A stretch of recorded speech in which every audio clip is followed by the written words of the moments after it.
Kumbi College Governing Body na kupna khanaraba matungda college asida CDC na subject kharagi 4 years tangai phadana mathou taba awatpa oza kunga taruk temporary oina hapkhibani kanagumana lana oza hapkhri haribadu lana hapkhiba leiti haina JB ge member laitongbam ibam jami teina hari Kumbi College da college asi governing body na sindra pakthokpa pawgi mifam aduda mahakna makha takibada karigumba oza kunga taruk hapi ramjagadi handa Kumbi College da CDC na subject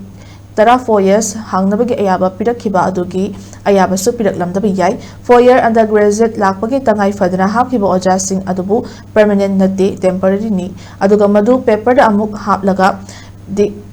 DPC from lakhigni maduga makoina mai pakpa ngamdragadi makoi su lakthokigni hena marik chumna khangbiningba singna college asida laklaga JV dagi khangbiraba yagani haiki pawgi from aduda committee gi thomi kya su sabyaki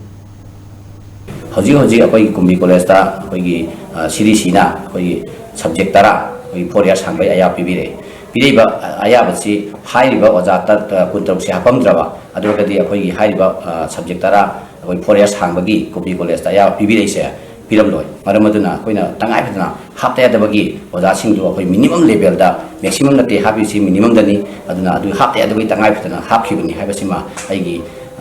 print and media da apai singokse apai sinlausingna अखोई मुन्ना खंगनिंबा हेना खंगनिंबा लैरगदी अखोई Kunbi college की governing body दा